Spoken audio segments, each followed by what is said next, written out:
सर्वमंगल मांगल्ये शिवे सर्वार्थ साधिके शरण्ये त्र्यंबके गौरी नारायणी नमस्तुते। जय माता दी। आप सभी पर माँ भगवती का आशीर्वाद सदैव बना रहे। प्रिय भक्तों, आज से गुप्त नवरात्रि प्रारंभ हो रही है और आप हमारे चैनल पर हर दिन गुप्त नवरात्रि के दिन सुनी जाने वाली महाविद्याओं की कथा, साथ ही माँ भगवती के सभी 9 स्वरूपों की कथा सुनेंगे। आज गुप्त नवरात्रि का पहला दिन है और आज महाविद्या माँ कालरात्रि की पूजा और माँ भगवती के प्रथम स्वरूप माँ शैलपुत्री की पूजा की जाती है। तो आइए हम सभी सुनते हैं माँ कालरात्रि की कथा, फिर सुनेंगे माँ शैलपुत्री की कथा। पौराणिक कथा के अनुसार एक बार दारुक नामक के राक्षस ने ब्रह्मा जी को प्रसन्न करके उनसे वरदान प्राप्त किया और फिर देवताओं और ब्राह्मणों को प्रताड़ित करना शुरू कर दिया और फिर स्वर्ग लोक पर भी अपना अधिकार कर लिया। जिसके बाद सभी देवता भगवान विष्णु और ब्रह्मा जी के पास गए।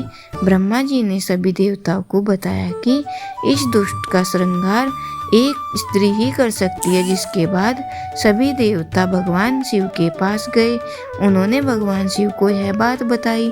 बाद में भगवान शिव ने माता पार्वती की ओर देखा। माँ पार्वती इस पर मुस्कुराई और अपना एक अंश भगवान शिव में प्रवाहित कर दिया। जिसके बाद भगवान शिव के कंठ से उस अंश ने अपना आकार धारण किया। जिसके बाद भगवान शिव ने अपना तीसरा नेत्र खोल दिया। उनके इस नेत्र के विकराल रूप वाली माँ काली उत्पन्न हुई। माँ काली के ललाट से तीसरा नेत्र और चंद्र रेखा थी। उनके इस नेत्र से विकराल रूप वाले माँ काली उत्पन्न हुई। माँ काली के ललाट में तीसरा नेत्र और चंद्र रेखा थी। माँ काली के भयंकर और विशाल रूप को देखकर देवता और सिद्ध लोग भागने लगे। जिसके बाद माँ काली का दारुक और उसकी सेना के साथ भयंकर युद्ध हुआ। माँ काली ने सभी का वध कर दिया, लेकिन माँ काली का क्रोध शांत नहीं हुआ और माँ काली के इस क्रोध से अब संसार भी चलने लगा। जिसके बाद भगवान शिव ने एक बालक का रूप धारण किया और शमशान में लेटकर रोने लगे। जिसके बाद माँ काली उन्हें देखकर मोहित हो गई। तब माँ काली का क्रोध भी शांत हो गया। यदि कोई भक्त गुप्त नवरात्रि के दिनों में माँ काली की पूजा करता है तो उसके ऊपर किसी भी प्रकार की असुरी शक्ति या कोई भी नकारात्मक शक्ति का असर नहीं होता। माँ काली की पूजा करने वाले व्यक्ति को रूप यश जय की प्राप्ति होती है। सभी सांसारिक बाधाएं समाप्त हो जाती हैं। माँ काली ने चंडमुंड का श्रृंगार किया था, इसलिए उन्हें चामुंडा के नाम से ही जाना जाता है। माँ काली अपने गले में मुंडमाला धारण करती है। इनके एक हाथ में खटक, दूसरे हाथ में त्रिशूल और तीसरे हाथ में कटा हुआ सिर होता है। माँ दुर्गा ने रक्त बीज नाम के असुर का वध करने के लिए काली का अवतार धारण किया था। 10 महाविद्याओं में माँ काली प्रथम देवी है।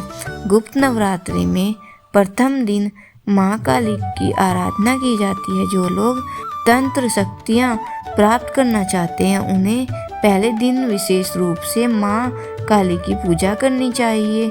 जो लोग अपने शत्रुओं से बहुत परेशान रहते हैं उन्हें गुप्त नवरात्रि में काली की आराधना करके उपवास भी रखना चाहिए।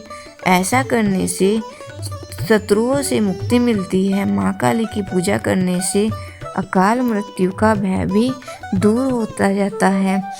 गुप्त नवरात्रि में 2 तरीके से माँ काली की पूजा की जाती है। जो लोग तंत्र विद्या हासिल करना चाहते हैं वो लोग इस दिन माँ काली की तंत्र विद्या द्वारा उपासना करते हैं। कुछ लोग गुप्त नवरात्रि के पहले दिन सामान्य तरीके से माँ काली की आराधना करते हैं, जिससे उनके जीवन के सभी संकट दूर हो जाते हैं।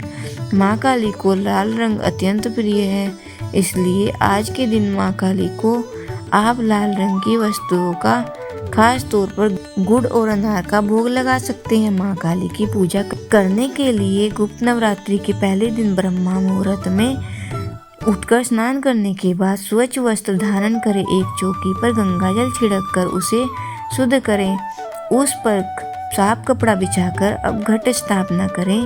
घट स्थापना करने के लिए मिट्टी, तांबे या स्टील के पात्र में जल भरकर चौकी पर रखें। उसके बाद एक नारियल को मोली और चुन्नी में लपेटकर कलश के ऊपर स्थापित करें। अब चौकी पर माँ काली की प्रतिमा या फिर तस्वीर की स्थापना करें। यदि आपके पास माँ भगवती की, माँ दुर्गा की तस्वीर है या फिर प्रतिमा की भी स्थापना कर सकते हैं। माँ काली को आप रोली का तिलक लगाएं। तिलक करने के बाद आप माँ काली को लाल पुष्पों की माला, पुष्प, फल, मिठाई, नैवेद्य आदि अर्पित करें। पूरे विधि विधान के साथ मंत्रों का जाप करके माँ काली की पूजा करें। माँ काली के समक्ष घी का दीपक जलाएं और श्रद्धा अनुसार माँ काली के मंत्रों का जाप करें। यदि समय हो तो देवी अर्गला स्रोत का पाठ जरूर करें। सबसे पहले श्री सूक्तम का पाठ करना चाहिए। जिस पर आप बैठते हैं उसका रंग भी लाल होना चाहिए। हाथ में पुष्प लेकर माँ काली की कथा सुने या पढ़े तथा समर्पित फूल को माँ के चरणों में अर्पित करें। इस दिन आप दुर्गा सप्तशती का पाठ भी शुरू कर सकते हैं। माँ काली की कथा सुनने के बाद सबसे पहले कपूर जलाकर आरती करें। प्रसाद के रूप में मिठाई का भोग माँ को लगाएं। इस प्रसाद को परिवार के ही लोगों में बांट दें, अन्य किसी को ना दें और स्वयं भी प्रसाद ग्रहण करें। अब काली से पूजा में की हुई सभी प्रकार की गलती के लिए सच्चे और मन से हाथ जोड़कर क्षमा भी मांगो। माँ काली के मंत्र हैं ओम ऐंग हींग क्लींग चामुंडाई विच्चे और माँ ऐंग क्लींग। ध्यान रख के जो लोग उपवास रखते हैं उन्हें पूरे 10 दिन तक केवल फलाहार करना चाहिए, अन्न का सेवन नहीं करना चाहिए।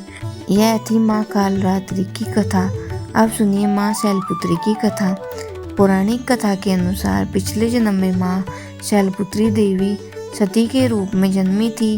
वे प्रजापति दक्ष की पुत्री थी और भगवान शिव की अर्धांगिनी। एक दिन प्रजापति दक्ष ने एक भव्य यज्ञ किया जिसमें उन्होंने भगवान शिव को आमंत्रित नहीं किया। माता सती को जब यह बात पता चली तो वे पिता के यज्ञ में बिना निमंत्रण के चली गई। यज्ञ स्थल पर जाकर उन्होंने देखा कि वहां पर भगवान शिव का अपमान हो रहा है। यह सहन न कर पाने के कारण उन्होंने यज्ञ की अग्नि में स्वयं का दाह कर दिया।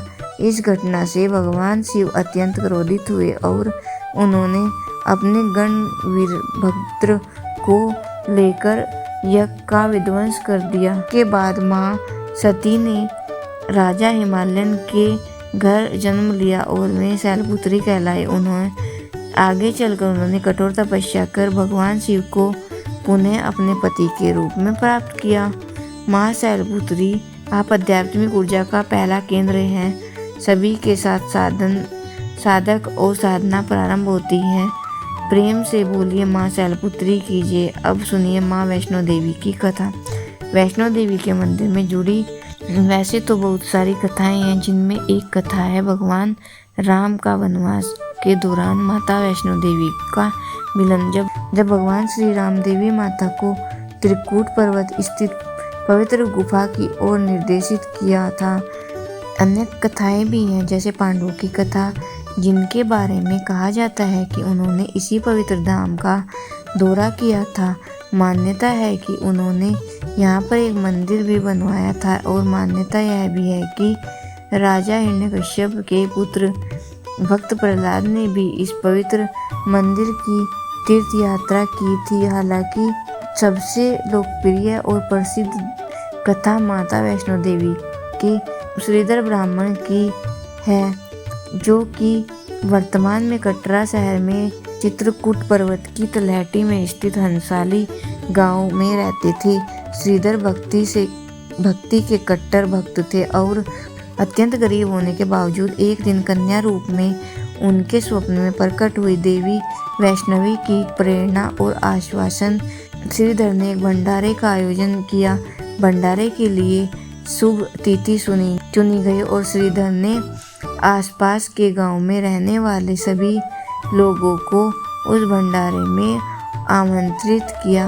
उसके बाद श्रीधर घर घर जाकर अपने पड़ोसियों और परिचितों के कच्चा खाना यानी कच्चा मांगने लगे। जिस दिन भंडार के दिन पकाकर मेहमान को परोसा जाता है ना। हालांकि कुछ लोगों ने तो उनकी बात मान ली और उनको कच्चा अन्न दे दिया, लेकिन कई लोगों ने उनकी यह बात ठुकरा दी। उन्होंने तो उन्हें बिना किसी संसाधन के ही भंडारा आयोजित करने की हिम्मत दिखाने के लिए ताना भी मारा, उन्हें चुनौती भी दी।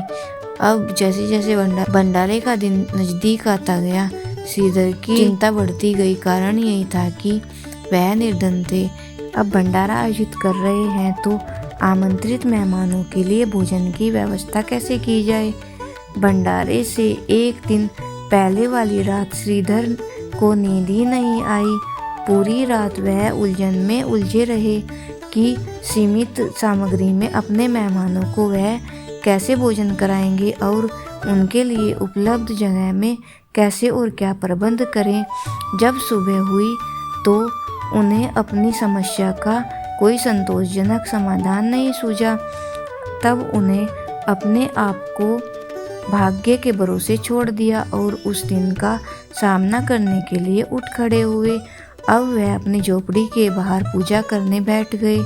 दोपहर होते होते मेहमान आने लगे।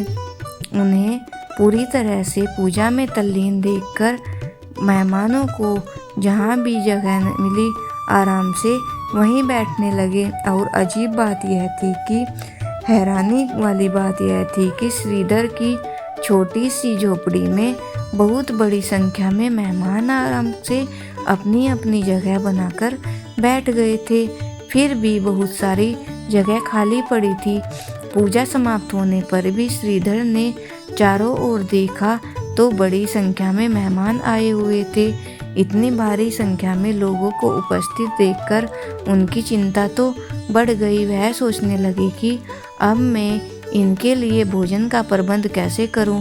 मैं इतने सारे लोगों को भोजन करा पाऊंगा कि नहीं। यह सोचकर वह तो चिंता के मारे आंधे होने लगे।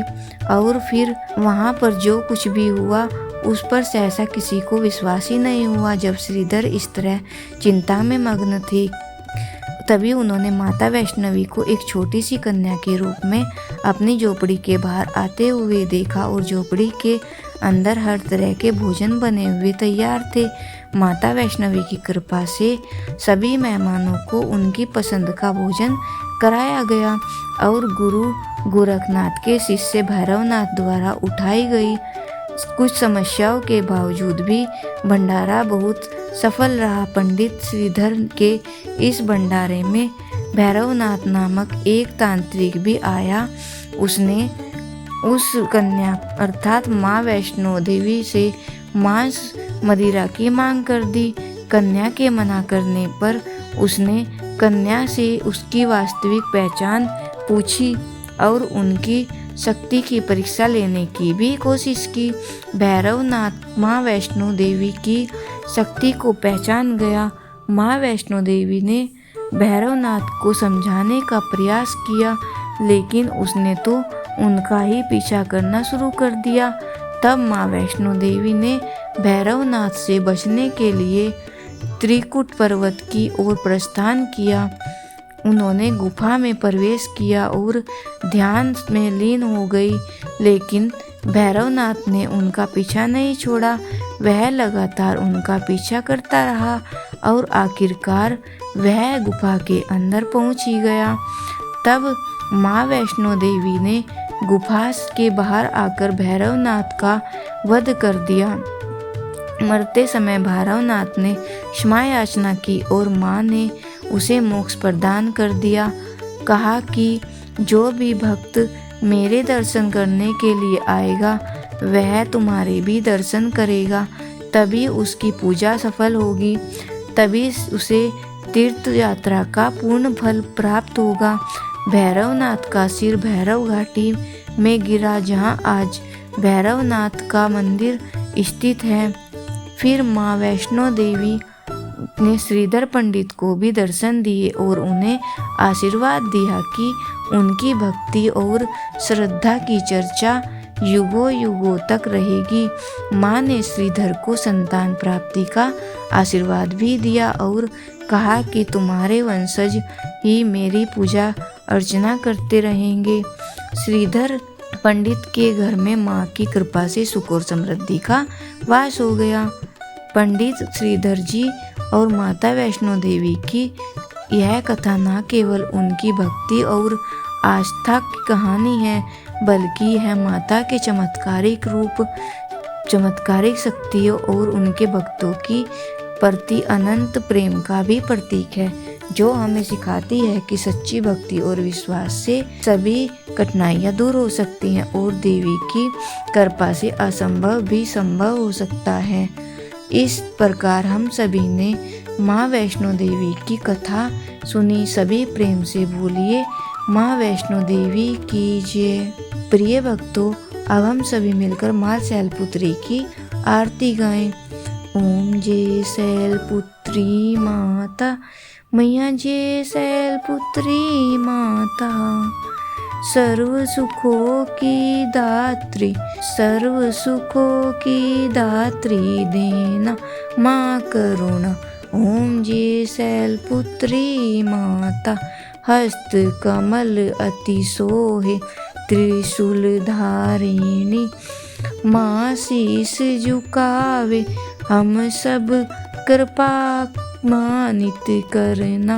ओम जय शैलपुत्री माता, दक्ष राज सुता मैया, कष्ट निवारणी मानव दुर्गा में प्रथम तुम्हारी है पूजा। ओम जय शैलपुत्री माता, वृषभ पर मैया विराजे, शीस मुकुट सोहे, ऋषि मुनि नर गुण गावे, छवि अति मन मोहे। ओम जय शैलपुत्री माता, घर घट व्यापिनी मैया, सुख तुमसे आवे, जो कोई ध्यावे मन से, मन वांछित फल पावे। ओम जय शैलपुत्री माता, भक्तों के मन में मैया तुम्हारा नित है निवास, रिद्धि सिद्धि देने वाली तुमसे है दिव्य प्रकाश। ओम जय शैलपुत्री माता, नवरात्रों में जो भी व्रत माता का करे, आनंद नित वो पाए, माँ भंडार भरे।